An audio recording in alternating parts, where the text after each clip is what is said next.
Hello, everyone. Thank you for watching. Again, it's Gordon Cossey, as always, and as always, Candy the Wonder Pup, who, no matter what the hour is, if I do a video, she expects a treat. All right, shake off, lay down. Come on. There you go. So, a happy, very early morning. It's Saturday, the 23rd of March, 2024.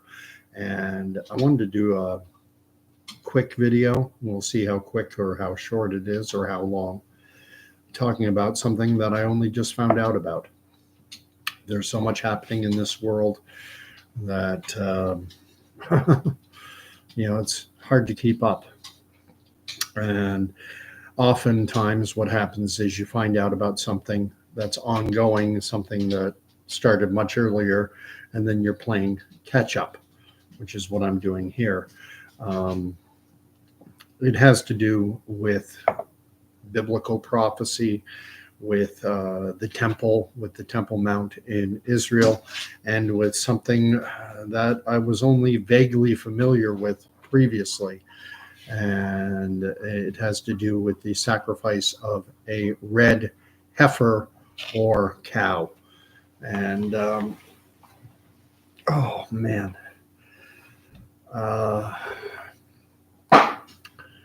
not sure how good this video is going to be because, as I say, I've only just found out about this.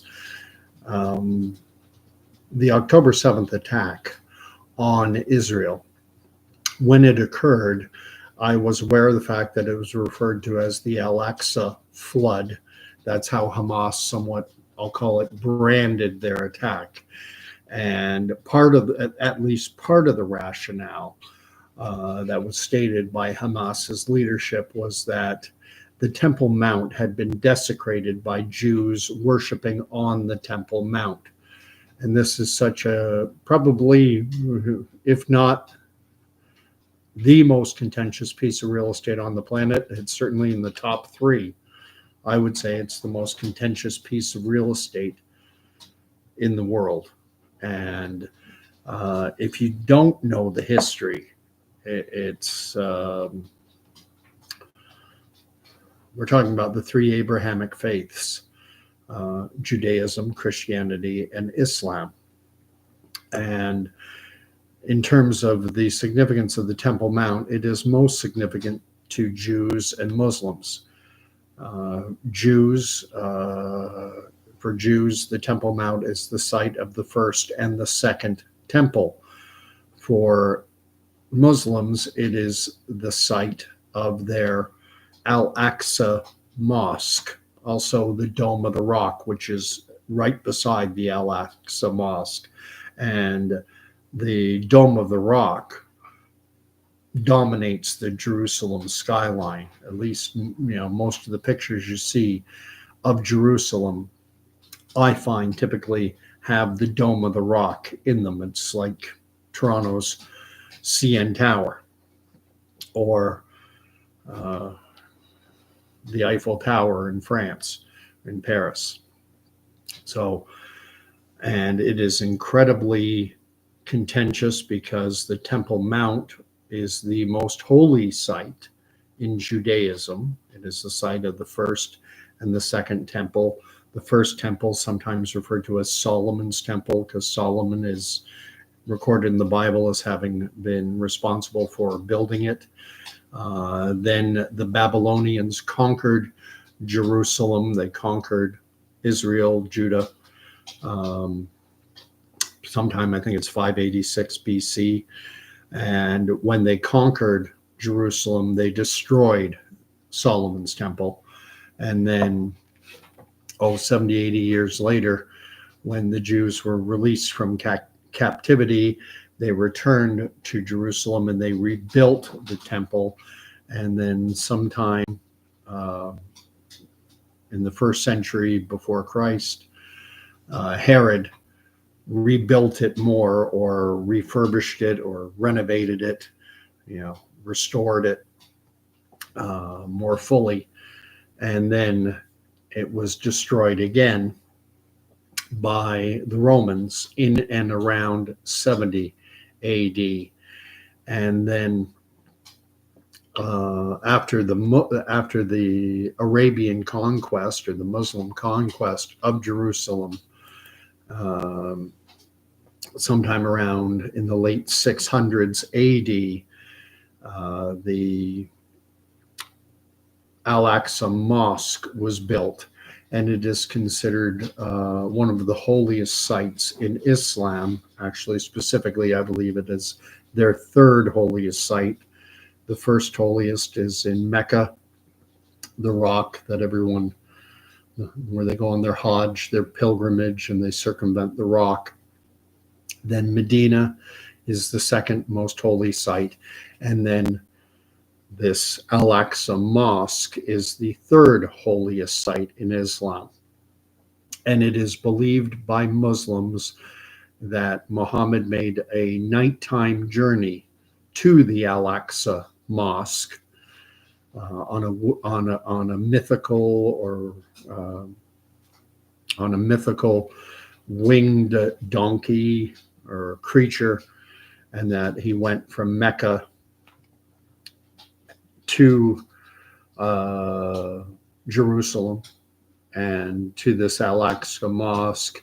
Then he went up into heaven, was given instruction on Islamic prayer, and then was returned to Mecca. It actually doesn't name Jerusalem in the Quran, as I have read English translations. Muhammad traveled from the nearest mosque, which would be Mecca, to the furthest mosque, which they contend. It doesn't actually name the mosque, it just says from the nearest mosque to the furthest mosque. And this furthest mosque is now believed to have been this Al-Aqsa Mosque. And so Jews or even Christians worshiping on the Temple Mount is considered by Muslims, at least some, to be a desecration of their of a holy site, of a holy Islamic site. And to desecrate something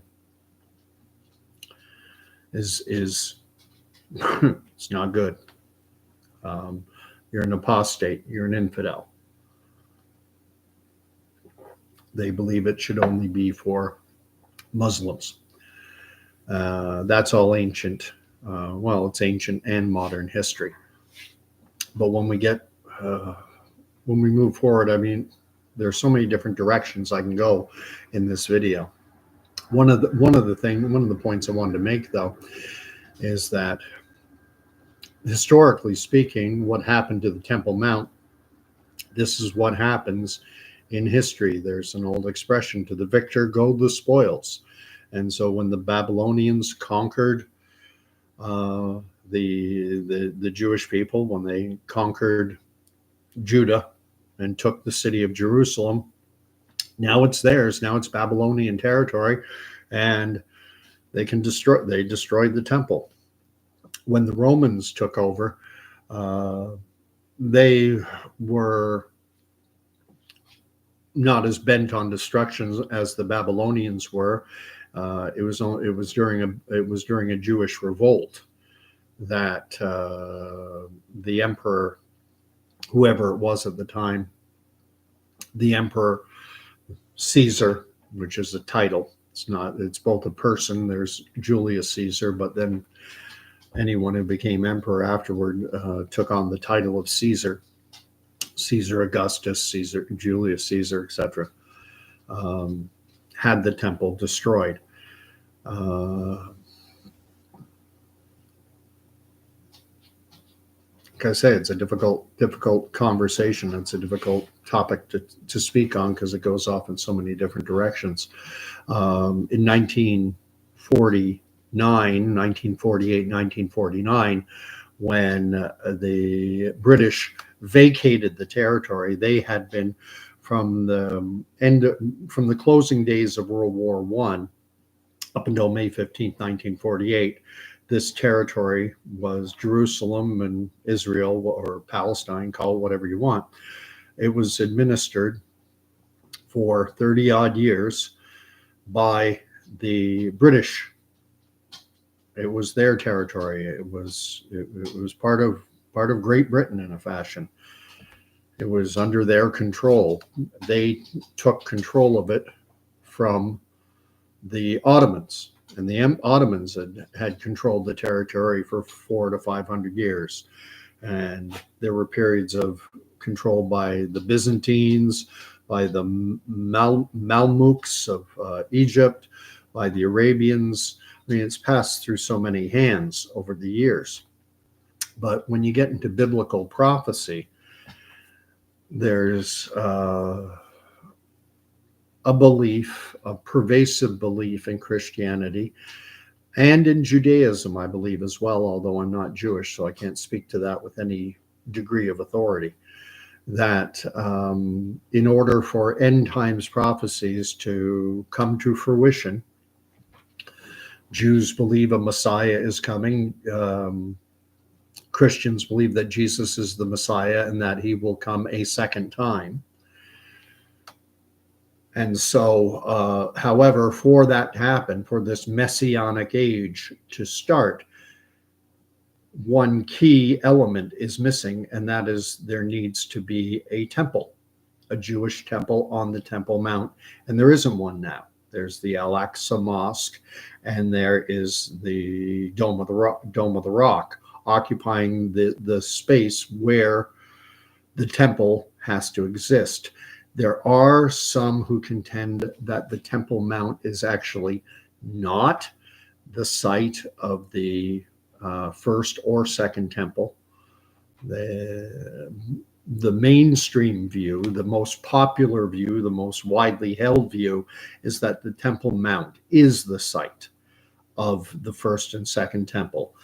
I consider the views that some say that the city of David, it's just outside of the walled city of Jerusalem, and that there's another location, and there is justification behind it because of access to water, which is required for the ritual cleaning after the blood is spilled from the animal sacrifices, etc., etc. But I'm willing to accept that there's something called Occam's razor, wherein the most probable, the most likely, the most obvious answer to a question is usually the one that is correct. And I think the Temple Mount is where the first and second temples were. Anyway, I mentioned in the title of this about red cows or red heifers. Something with which I was only vaguely familiar is in Numbers. I think it's chapter 13. I could be wrong on that, but it is in the book of Numbers that prior to building the temple, there needs to be a sacrifice of a red bull or a red cow or red heifer. The red heifer has to be without blemish. It cannot have any more than 2 black or white hairs on it. It has to be perfect. Can't even have an ear tag that cattle often get. That would disqualify an animal from being worthy for a sacrifice. And so apparently what happened back in September or October of 2022 is that the Temple Institute in Jerusalem imported into Israel from Texas 4 or 5 heifers, red heifers, who apparently meet the criteria, that meet the qualifications to be a sacrifice.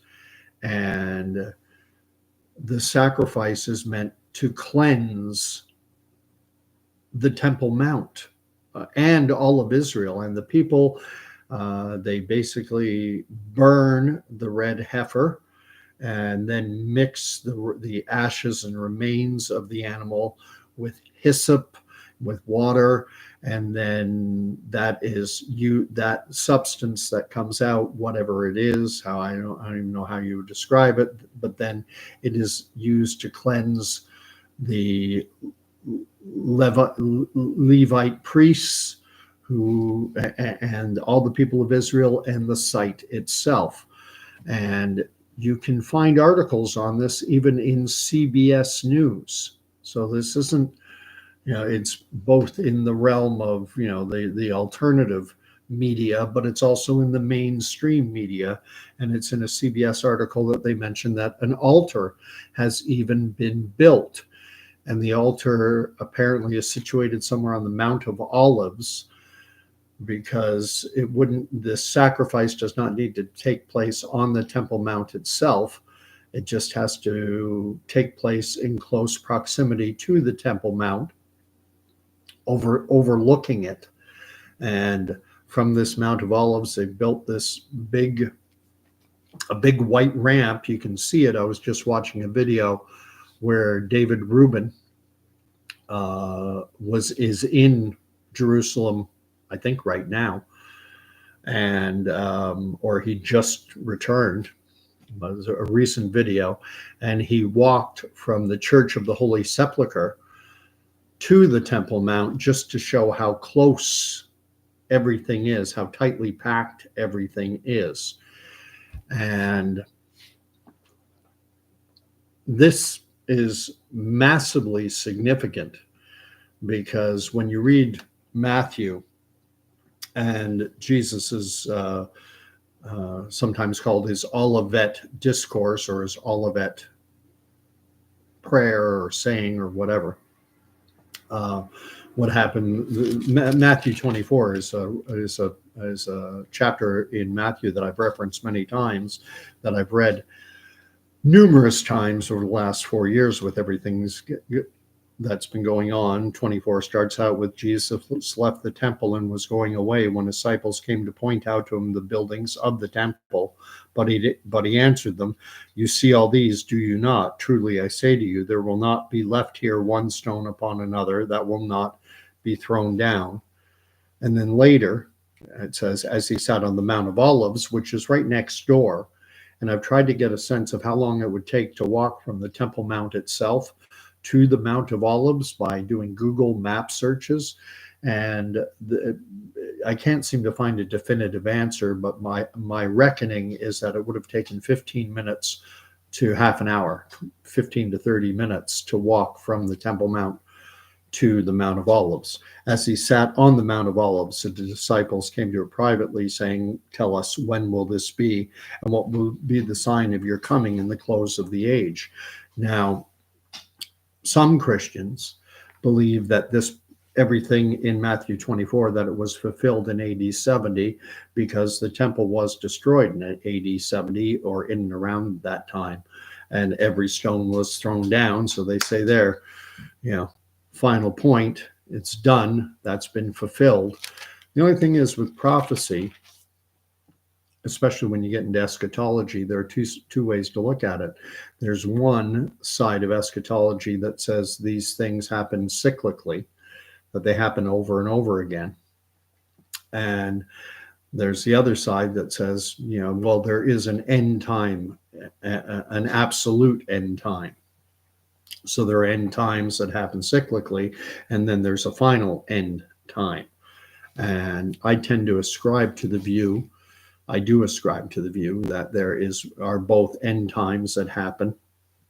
The people living in Israel, in Jerusalem, in Judea, in AD 70 experienced an end time. But that's not to say that there can't be another one.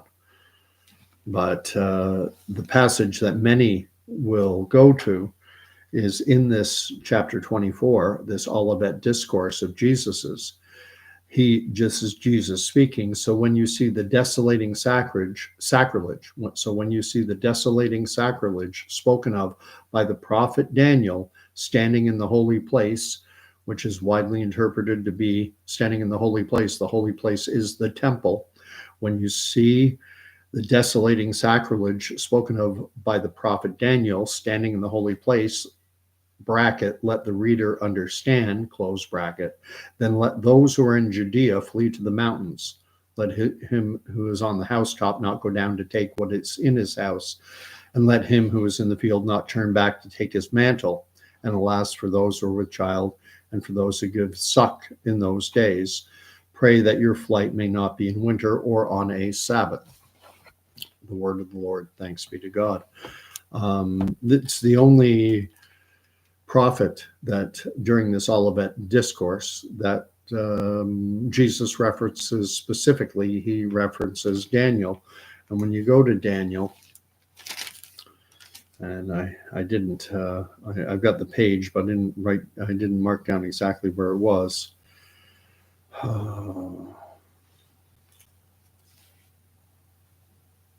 Here we go. In and around Daniel 9:27, and he shall make a strong covenant with many for 1 week, and for half of a week he shall cause sacrifice and offering to cease, and upon the wing of abomination shall come one who makes desolate, until the decreed end is poured out on the desolator. That's what Jesus is referring to in Matthew 24 during his Olivet discourse. And again, the word of the Lord, thanks be to God.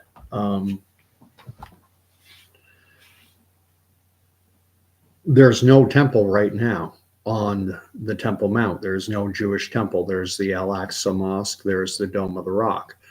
And by bringing these red heifers in to Israel, and now with an altar having been built up on the Mount of Olives overlooking the Temple Mount, it is believed and being widely speculated by many that this Temple Institute is planning on having a sacrifice of a red heifer to cleanse the Temple Mount itself and the nation of Israel, the Jewish people of Israel, to cleanse them.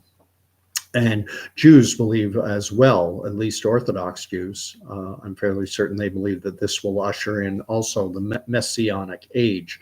They're still waiting on the first coming. Christians are waiting for the second coming. Jews, of course, do not recognize Jesus of Nazareth as the Messiah. I'm going all over the place, as I always do.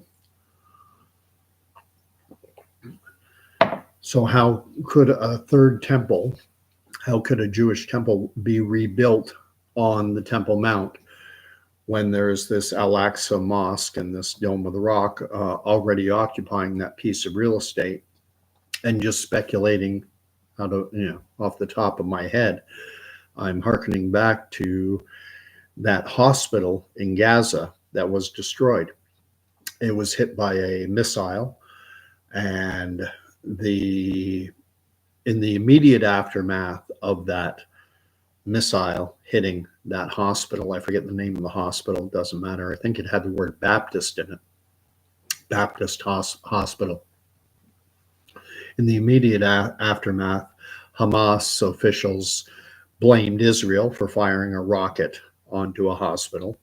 And then shortly thereafter, Israel claimed that it was a misfired rocket from Hamas that had hit the hospital. I did videos on it at the time. I don't think we'll ever know the answer as to whose missile it was. It doesn't matter to the victims or their families or their loved ones, whether it was a Hamas rocket or an Israeli rocket. It happened. And I have to speculate and wonder, could something like that happen to the Al-Aqsa Mosque and the Dome of the Rock? Could they be destroyed? Things are so tenuous right now in Israel. There are, and the interesting, it's not the proper word to use, but one way to frame it is Hamas is actually not the major threat to Israel's security. They are a threat, but they're not the major threat. Far more significant is Hezbollah, which is on the northern border with Lebanon, and they are said to have, multiple sources say that they have in excess of 100,000 rockets pointed toward Israel. And both Hamas and Hezbollah are proxies of Iran. Iran is the puppet master of Hezbollah, of Hamas, and of the Houthis. And Iran also has assets in Syria and Iraq They're almost the Middle Eastern version of the United States, although their focus is just on the Middle East, and they want to be the kingmaker of the Arab world, and so or the Islamic world, and one might reasonably ask the question, well, if Iran controls the Hezbollah, and Hezbollah has all these rockets that they could fire into Israel, why don't they do it? And you get into the game of geopolitics or sometimes called realpolitik, and the U.S. has a very large naval presence in the Mediterranean, and Iran is not completely secure within its own borders. They have a tenuous peace between them and the neighboring state of Azerbaijan, which used to be part of the old Soviet Union.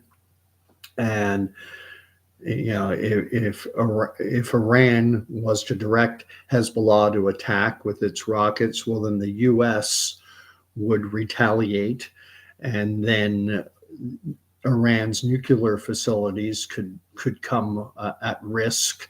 And while they're focusing in on Israel, then Azerbaijan may come in and try and seize territory from them. And so there's this tenuous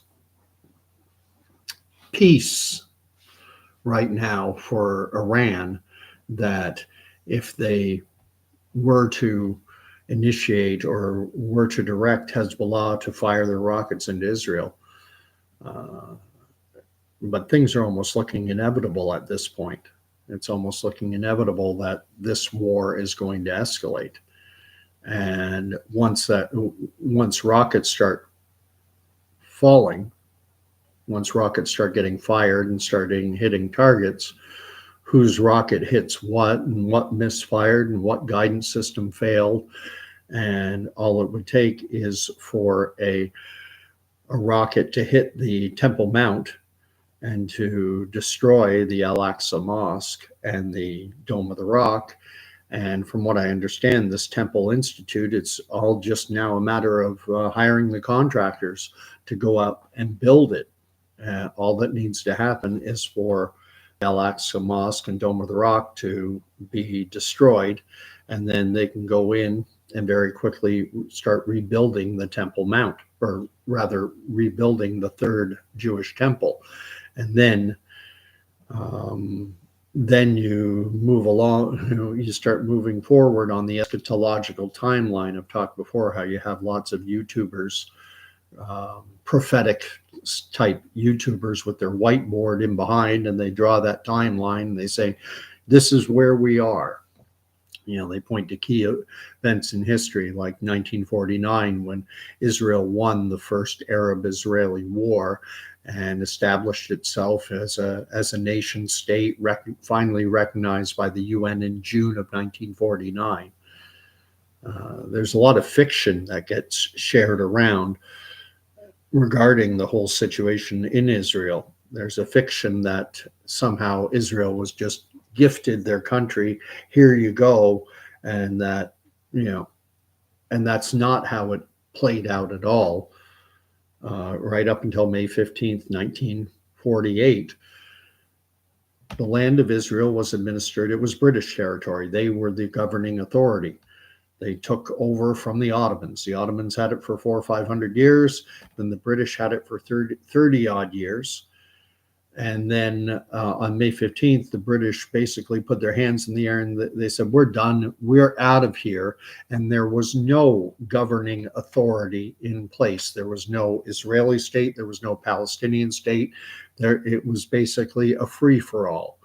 And what ensued was, on May 14th, 1948, the day before Britain's mandate ended, the Jewish people, the Zionists in what was still at that point British mandated Palestine, they made a unilateral declaration of independence, somewhat like the United States did on July 4th, 1776.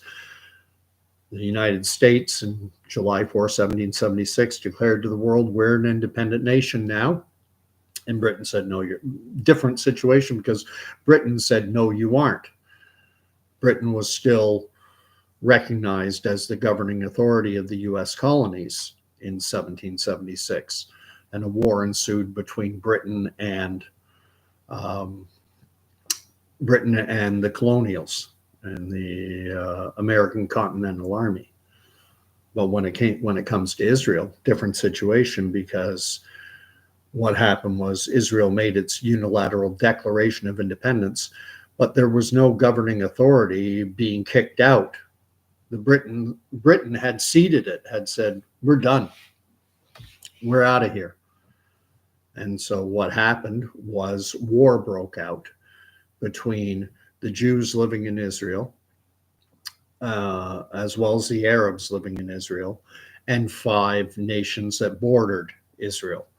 The five nations were Egypt, Syria, Lebanon, Jordan, and Saudi Arabia, which doesn't actually border. They sent troops under the command of the Egyptians, and so Israel fought a war that lasted over almost a year. It started in May of 1948 and it ended in March of 1949. In March, over a period of time, probably weeks, with each of those countries, each of those 5 countries, Israel signed armistice agreements.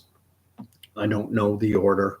Maybe they signed it with the Egyptians first, and then the Jordanians, then the Lebanese, then the Syrians, and then the Saudis. I don't know exactly what order, but it didn't end all in one day.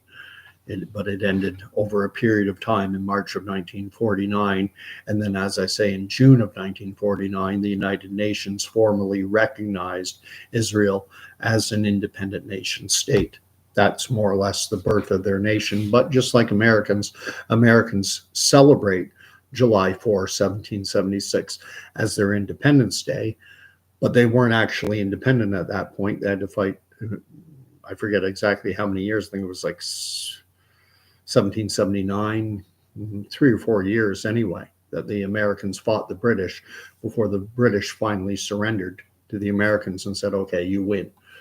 So Israelis celebrate May 4th, I think it's May 14th, 1948, the day they made their declaration, but that they didn't win their independence until March of the following year, and it wasn't recognized by the UN until June of the following year. But all that's, just history. I just look on it, and it's interesting to me that when to the victor go the spoils. When the Babylonians conquered Jerusalem, they destroyed the Temple Mount. Hey, it's their territory now. They destroyed it. Then the Romans, it was their territory, and they destroyed the Second Temple. Fast forward to 1967, not 1967, rather 1949, during that war, that first Arab-Israeli war, what the Israelis call their War of Independence. During that war, Jordan, out of what was left of the British Mandate, they gained control of the West Bank, and they also captured East Jerusalem, which is where the Temple Mount is. And a Jordanian commander famously celebrated the fact that he said, for the first time in over 1,000 years, there are no Jews in the Jewish quarter of Jerusalem. Eastern Jerusalem is the primary. That's where the Jewish quarter was. He said, first time in 1,000 years, we got rid of all the Jews. And then they destroyed synagogues and Jewish community centers and places of gathering and such. And no one batted an eyelash, because to the victor go the spoils. They won. So if they want to destroy not mosques, but they want to destroy synagogues, hey, it's their territory now. But when Israel captured East Jerusalem in 1967, during what's typically referred to, I think, as the Six-Day War, that's when Israel gained control of the Temple Mount of East Jerusalem. But they didn't destroy the Al-Aqsa. They didn't do what the Jordanians had done when the Jordanians captured East Jerusalem. They destroyed, I keep saying mosques, Jewish temples, synagogues, and Jewish places of worship. They took some buildings were turned into chicken coops and things like that. And well, to the victor go the spoils. But when Israel captured East Jerusalem, they didn't do likewise. They didn't destroy the Al-Aqsa Mosque. They didn't destroy the Temple Mount, or the Dome of the Rock. And there's no doubt in my mind that some Orthodox Jews, especially the ultra-Orthodox, I'm fairly certain there are elements within that community who would very much want to raise those buildings and to reestablish a temple. But international pressure and everything like that, I find there's a double standard. Israel is expected to adhere to a higher standard than their neighbors. Israel is a democratic country, whereas Jordan is an emirate. It's ruled by the Hashemite dynasty. Saudi is ruled by the House of Saud. The Fat Cat believes that Zionism is the problem. I don't think so. I'll be flat out. I don't think Zionism is the problem. The Islamic world has the same mindset as the Israelis. They have the same mindset as the Jews do. They both regard the city of Jerusalem, this in particular East Jerusalem, where the Temple Mount is, this is ours. And we talk about the fact that a lot of Christians would like to say, well, it doesn't matter the place. Israel, some Christians will say that the Temple Mount, that it's no different from New York City or Paris or Utah or China. God has no special place on this earth. That's not the view of Jews. That's not the view of Muslims. They both regard this piece of real estate, the Temple Mount, as being central to their faiths, to their religions. And I'm going to read what Fat Cat is saying. Many Orthodox Jews in the protests even say so. They're against Zionism. When you look at when you look at Israel, like, this is a problem. There are Orthodox views who are not Zionists, who do not believe that Israel should exist. They're a minority, but they do exist. And when you find someone who agrees with your point of view, there's a tendency to say, here's an Orthodox Jew, and he says this. So this is what all Orthodox Jews think. And that's not the case. Most Orthodox Jews do affirm Israel. They are Zionists. And Fat Cat says rabbis and all. Yeah, there are rabbis who are anti-Zionists, but most are. And there's a tendency, as I say, when you find someone who shares your point of view, especially when they come from the other camp. There's also this famous guy who's I believe the son of a senior leader of Hamas, who's now come out completely against Hamas. And he gets a lot of play by those who, on the pro-Israeli side. See, here's one of your own on our side. And you get this. Fat Cat says Zionism is not Judaism. That's your view. That is your view. That's not statement of fact. That's opinion. I see. Of course, you're going to say it's 100% fact. Everyone thinks that so many people think they know the mind of God, that they know what God thinks. And, you know, I've read it and my interpretation is 100%. I'm able to infer exactly what is meant in Scripture. And I'm going to bring it up now. There was a comment left on my channel. I don't think it was you, Fat Cat, but it might have been. Talking about this famous quote from Revelation. I'm going to read the comment because I think it is a gross misrepresentation of Scripture. And it's that, but I want to read the comment. Actually, I'm going to leave that.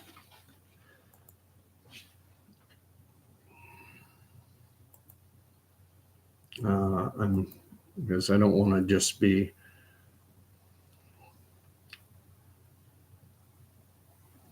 Mahid Shah says hi. Hi, Mahid Shah. Given your name, your username on here, I'm going to assert you're Muslim, that you're a member of the Islamic faith. I'm a Christian. I wanted to share. Where is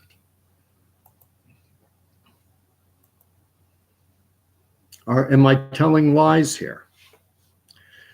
What I am saying here is that there is a move by Israel by something called the Temple Institute. They've imported into Israel back in 2022. I think it's 5 red heifers, which if you read in Numbers, that a red heifer needs to be burned, sacrificially burned, sacrificed for a cleansing of the Temple Mount. And that must take place before a third temple could be built, that they built an altar on the Mount of Olives, and I've actually seen pictures of it, with a big white ramp leading up to the altar, which is where this sacrifice is being planned.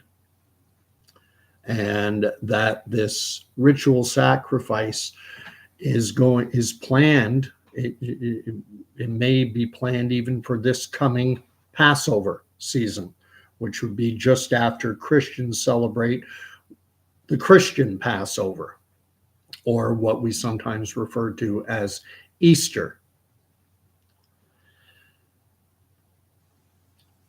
Mahid Shah is asking me to please explain the sacrifice. It's in Numbers. I believe it's chapter 13. So we're going to the Pentateuch here, the first 5 books of the Bible. Numbers 13.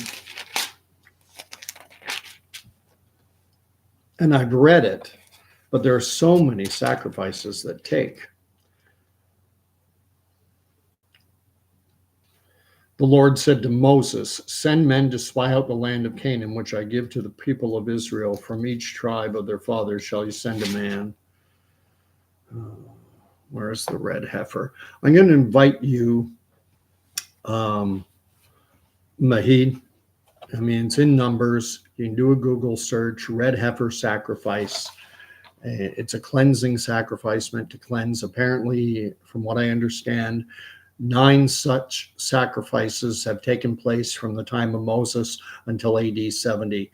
Over that period of time, from Moses until AD 70, there were 9 red heifer sacrifices, and that the one that is apparently planned for this coming Passover, Jewish Passover, that this would be the 10th.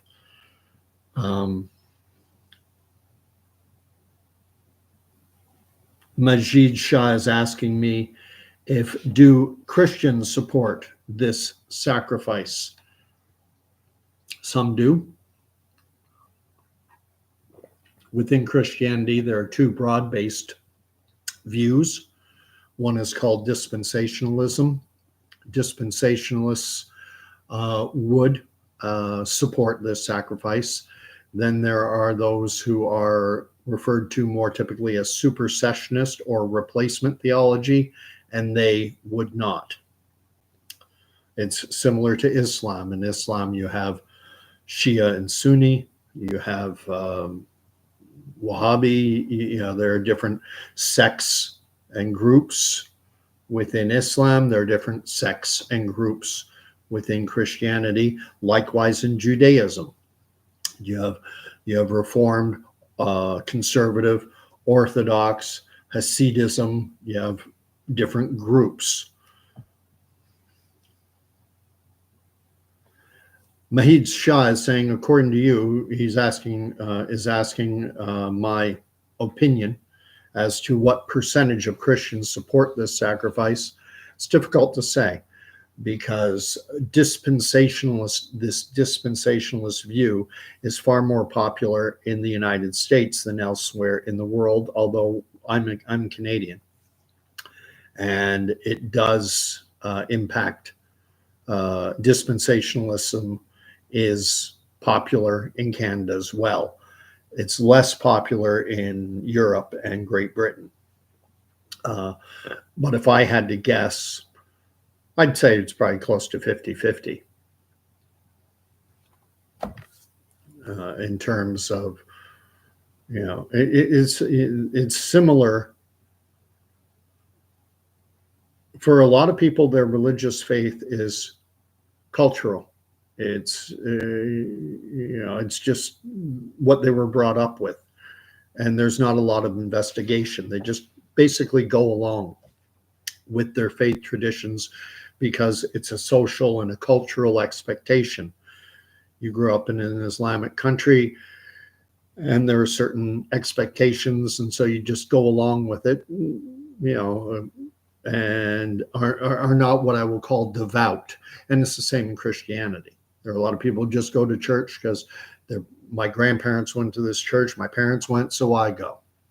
And they aren't engaged with their faith. They don't read the Bible daily, or even, the only time they pick up the Bible is Sunday during worship service. Trent Dabbs writes, I think you mean Liberty, USS Liberty. I think you're referring to an incident that happened. Oh, it's going way back, going back too far. Trent Dabbs, how did Israel get the bomb? I read a great book that by Ken Follett, and I can't even remember the title of it, but it was basically, it took the history of how Israel was able to, a ship went missing in the Mediterranean that was carrying uranium. And it's believed that it was a Mossad operation that enabled them to acquire the uranium, the enriched uranium needed to acquire the bomb. Interestingly, I don't believe Israel has ever acknowledged having the bomb, having atomic weapons, although everyone in the world, almost without exception, considers Israel to be an atomic nation. One of the, the nuclear, as a part of the nuclear club. But I don't think they've ever formally announced it. I wanted to read this comment that was left because I find anti-Semitism very disconcerting. And I find a lot of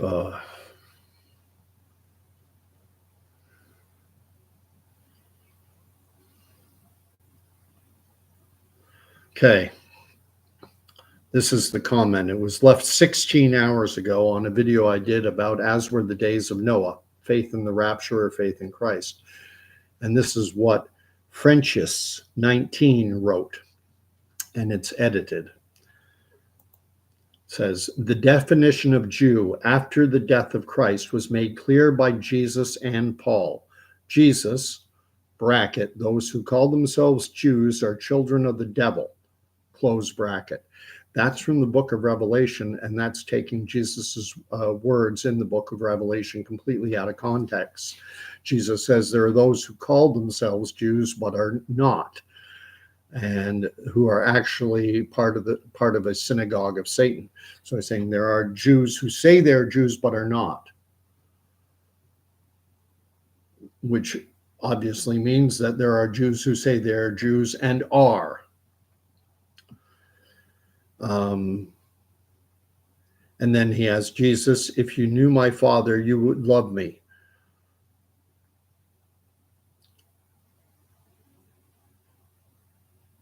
Paul, a Jew, is not one, and then he quotes Paul saying, a Jew is not one outwardly, flesh and blood, but a Jew is one inwardly born of spirit. Paul refers to himself numerous times in his letters as a Jew. I myself am a Jew, he says repeatedly. And then the Frenchist went on to say the rapture is the second coming of Jesus. There is only two resurrections. It looks to me like the comment was edited.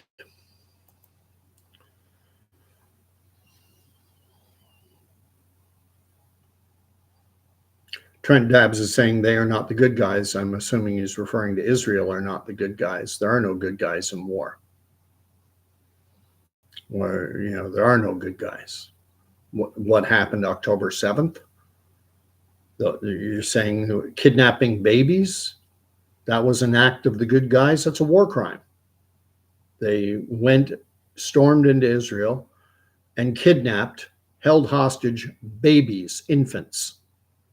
No one disputes that. I'm not going to talk about, there are other allegations that fall into the realm of something called atrocity propaganda. Propaganda during war is rampant.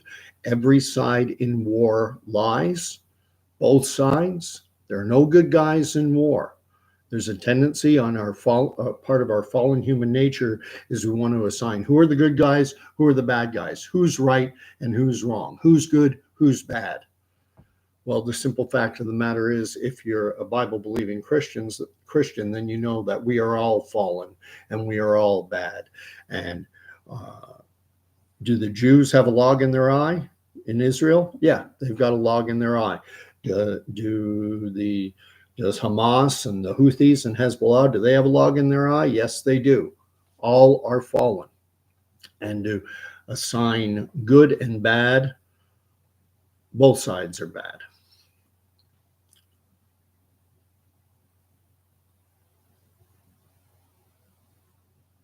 Majid Shah says, I got it now. You're telling the truth. Sorry for the previous comment. There are some things, Mahid, I'm not sure exactly how to say your name, that you're going to disagree with me on. I am not a Muslim. I affirm Jesus Christ as Lord and Savior. And in doing that, I reject Muhammad. So, and I do not consider Muhammad a prophet. And so that puts us at odds. I don't hate you for your belief system, but, and I, when it comes to the whole situation in Israel that's going on right now, we have the immovable object against the irresistible force. This is going to play out. There are elements within Israel. There are Zionist forces at work that absolutely 100% want to see a third temple built on the Temple Mount. That is why, read up on these red heifers that were imported for the parent. As I understand, I might be wrong in the numbers, but I think 5 were imported. And I think and that was in September, October of 2022, and they're inspected regularly because they have to be perfect and without blemish. Read through Numbers. I mean, it's throughout Deuteronomy, Leviticus, even Genesis, that when an animal is sacrificed for any reason, it's to be spotless, without blemish, perfect in every way. And so they brought in, I believe, 5 of these red heifers from Texas. And since that time, as I understand it, one has been disqualified. I guess it got a skin condition, or it grew some hairs that, too many black or white hairs, so it was disqualified. But apparently there are still 4. From what I understand, they only need one to be sacrificed for this ceremony on the Mount of Olives that would cleanse the Temple Mount and make it acceptable for the building of a third temple. But before they can build the third temple, the Al-Aqsa Mosque and something would have to happen with the Al-Aqsa Mosque and with the Dome of the Rock. So I'm getting comments fast and furious. Trent Dab said they put up a wire around the city so they can't, I'm assuming you mean can't go outside. They think they can trick God. The Israel did build a border fence around Gaza. And what happened was in 2005, Israel completely ceded its control over the Gaza Strip. They gave it over to the residents of Gaza. They forced some of them forcibly. They removed Jewish settlements within the Gaza Strip, some by force, because some of them wanted to stay. They withdrew all their military equipment, their bases, and they ceded the territory, and they said, it's yours, do with it as you wish. And then in 2008, I hope I'm getting my dates right, they're close anyway, the residents of Gaza elected Hamas to be the governing authority of the Strip. And subsequent to that, there were all manner of intifadas, or uprisings, and attacks against Israel coming from within Gaza. And so to ensure its protection, Israel put up this border fence, the fence that was famously broken down or broken through on October 7th, when this latest intifada, the Al-Aqsa flood is the name it was given, because at least part of the rationale for the attack of October 7th was because Jews had dared to worship on the Temple Mount. And for Muslims, or at least radical Muslims, that was a desecration of this sacred and holy site. And so you're not even allowed. We talk about, if you're gonna say Zionism's bad, okay, well, can a Jew go onto the Temple Mount and worship on the most holy site in Judaism? According to radical Islam, no, that's a desecration. And this is where a movable object, irresistible force. And it's a powder keg. I gotta roll back. Timothy Dolt says, are they talking about how Israel fell asleep when Hamas attacked Israel? One thing I'm willing to consider is the fact that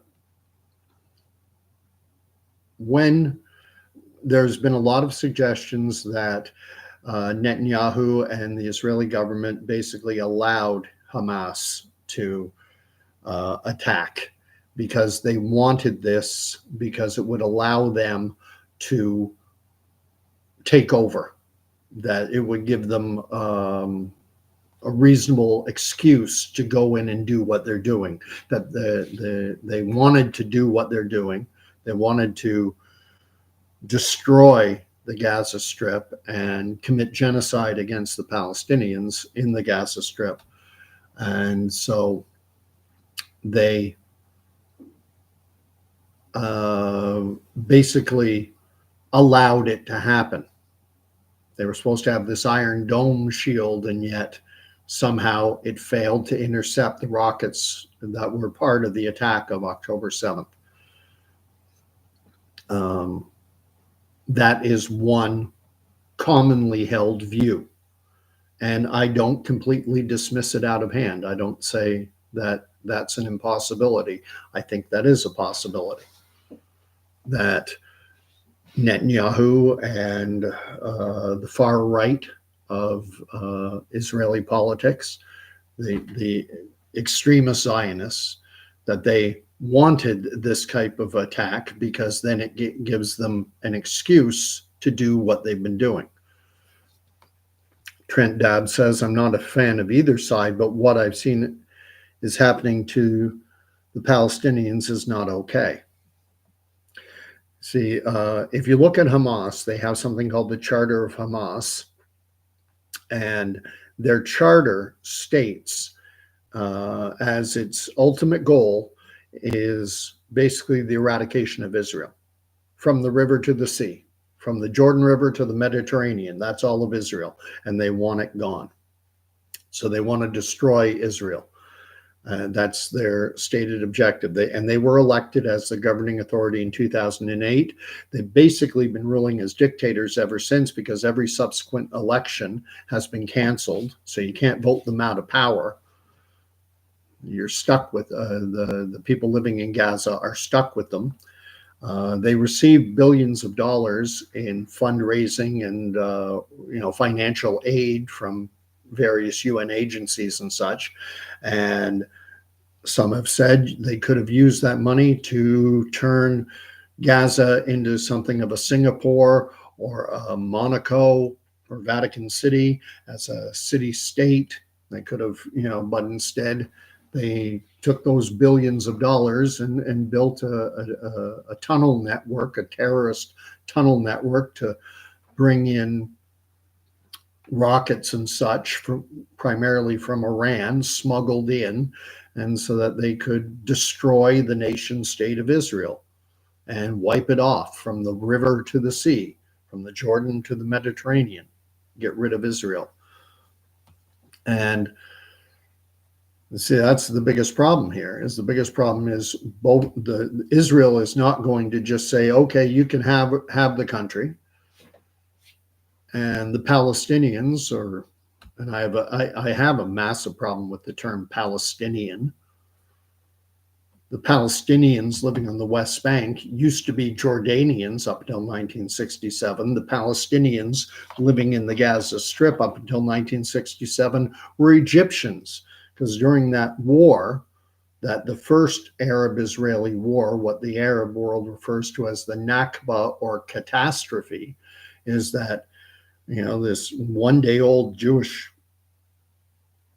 peoples of, what was formerly Palestine declared Israel an independent state, and immediately a war ensued, and it was 800,000 Jews living there.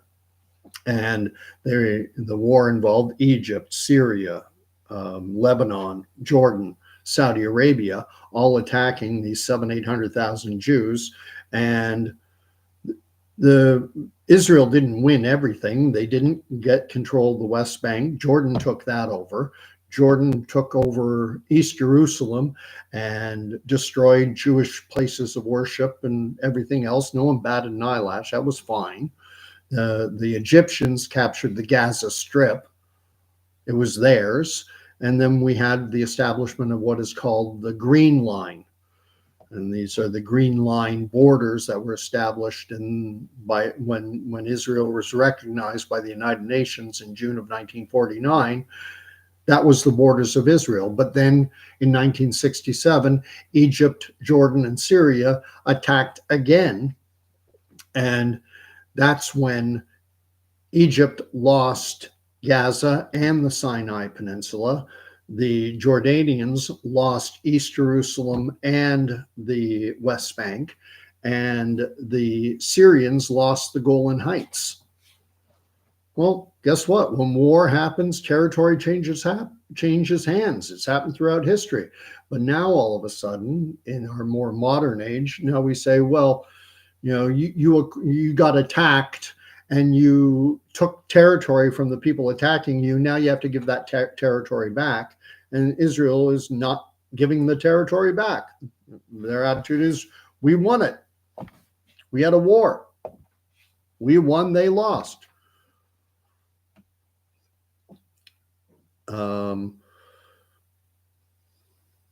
Timothy Dolt says Western news states Israel allowed Hamas to attack Israel. I don't know that that's true. That view is out there, certainly, that Israel allowed it to happen. That's an opinion. I don't see it being stated as fact. Mahid Shah, I know it Christians do not consider our prophet. It's okay for you. All right. Fat Cat says, El Eloah, which are two terms in the singular, and Elohim in the plural. Interesting. Jews will not pronounce that Elohim. They won't say that. The name of God is to only be used in very specific, worship type circumstances. They typically will say Hashem, which means the name. Elohim in the plural, and Hebrew today is written without the vowels. I don't know if that's true about today. I know that in the Old Testament, as written, the scrolls were written without vowels. I don't think that's true now. Timothy Dolt, God did not give permission for another temple to be made, serves no purpose. I don't see how prophecy can come to fruition if there isn't one, but the Herald Broadcasting Network says, oh my gosh, I'm getting bombarded with comments. I support Israel, but on the issue of the third temple, it's chasing the wind. Quoting Ecclesiastes. Book of Daniel states it clearly. And Jesus also in his Olivet Discourse. Jesus quotes Daniel. When is the second coming? When is the second coming? When you see the abomination of desolation spoken of by Daniel standing in the holy place. What is the holy place? The holy place is the temple. But there is no temple now. And Jesus was saying that during his first coming. They were asking, when is your second coming and the end of the age? Timothy Dolt said, does Israel want to reestablish the offering of animals? I believe so. I believe they want to rebuild the temple, build a third temple, and then to reinstitute the practice of ritual sacrifice that used to take place in, I guess we would say, Old Testament times, although also New Testament times, because the temple wasn't destroyed until AD 70. Trent Dabb says, I was talking about New York during the Sabbath. You can't go outside, so they put up a wire around their part of the city. That way, the whole city is their home, and they can go outside. Not sure what to make of your comment exactly there. Jews on the Sabbath, if you Orthodox conservative Jews don't do any work on the Sabbath. The Sabbath is to be a holy day. And Friday is the day of preparation. You get ready, you cook all your food, and you do everything you have to do on Saturday or on Friday so that you do not have to do anything on the Sabbath, Saturday. And the Sabbath starts Friday when the sun goes down. Once the sun goes down, now it's Saturday. Timothy Dolt says, legal right. Majid says, do Christians believe in the day of judgment? Absolutely, yes. Pretty much universally, Mahid, Christians believe that there will be judgment day after the second coming. Fat Cat, that's a ridiculous theory. I can't keep up with all the comments that are coming in. Majid, if you want to understand why Christians refer to Jesus as the Son of God, I would invite you to read the Gospel according to John chapter 17. It's a prayer that Jesus speaks just before going to the cross. I am in the Father, and the Father is in me, and that we are one. And it's from this that Christians largely, it's not just that, but that's maybe the best example in the Bible, in the New Testament.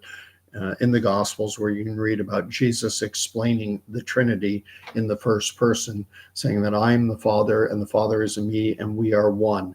And he's calling for a prayer for unity among his followers so that they will be as one, just as God the Father and I, the Son, am one. The Trinity is a difficult concept to wrap your head around because three separate and yet singular. It's Father, Son, Holy Ghost. So three parts of one being. The best metaphorical example I've seen given for it is to think of water. Water can be vapor, water can be liquid, water can be solid. Mist, water, and ice. They're all H2O. They're all water, but they're in different forms. Fat Cat. It's supposed to be a democracy, not a theocracy. You know, that's the interesting thing. I mean, Israel is a democracy. Their Knesset, which is their parliament, has had Arab members. There's an Arab or there's a Muslim sitting on the Supreme Court of Israel, and there are LGBTQ rights in Israel. You can be, they have pride festivals in Israel and Tel Aviv. Wonder when was the last time you saw a pride festival taking place in Tehran or Islamabad or Cairo or in Gaza or in the West Bank.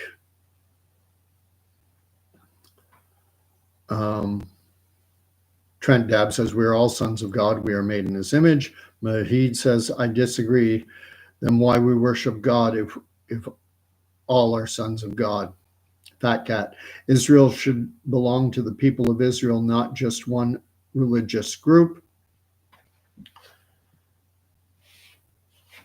Fat Cat. Centuries later, they added the vowels. I believe that's right. When the Old Testament, the scrolls that we have that still exist from Old Testament times, and it makes translation difficult, is because they omitted the vowels. Some think they omitted the vowels to save space, and because such a laborious process, copying everything out by hand, and so to make the job easier, it's speculated by some that they just lifted out the vowels and you could read them in later, almost like a code, just to make life easier, kind of like the way the Y2K virus, when in the 70s, 80s, and even into the early 90s, when you type the year into a computer database, instead of writing 1979, you just put 79.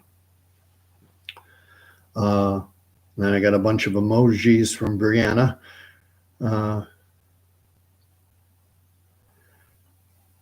Mahid Shah says, Bible is 5% changed. How do you know which verse is right and wrong?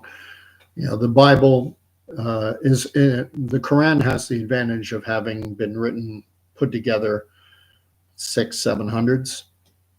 And whereas the Bible goes back into antiquity and was copied. And then you have differing languages. You have English, French, German, you have all these languages.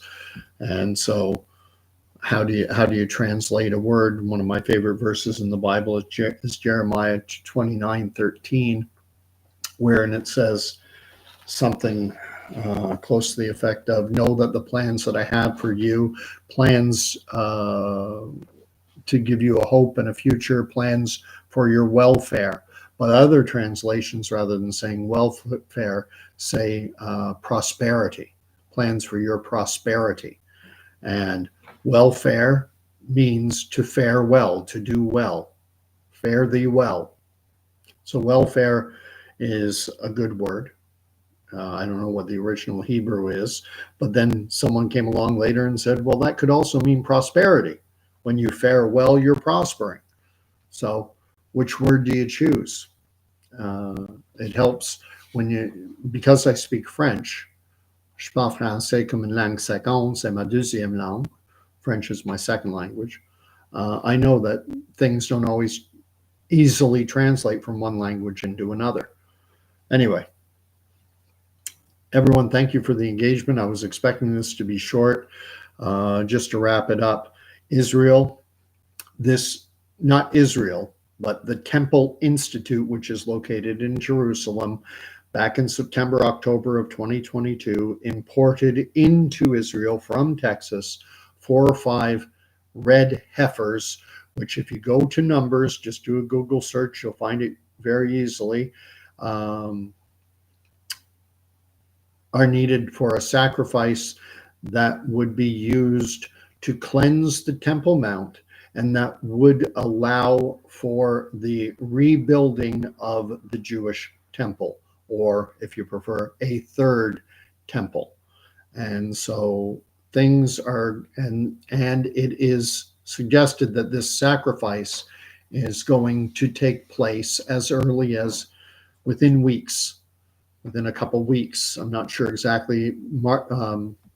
Christians traditionally celebrate, not all, but most American Canadian churches celebrate Easter. That's what they typically call it. I prefer the term Passover. They celebrate this Friday, the 29th, is Good Friday, the day that many contend is the day when Jesus went to the cross, and then he rose on the Sunday. And it's just after that that the Jewish Passover starts. And they're saying that this sacrifice of a red heifer with an altar already in place on the Mount of Olives, it's all set to go. And things are going to get interesting. I'll see you all again Sunday night. I'm going to talk about this more. I'll hopefully have my thoughts better together. So if you're around Sunday night, 10:30 or so p.m. Eastern Standard Time, that's Toronto, New York, Boston, Montreal, all of Ontario, all of New York State, all of Florida, all up and down the Eastern Seaboard. So 10:30 p.m. Eastern Time, Sunday night. God bless. We'll talk to you later.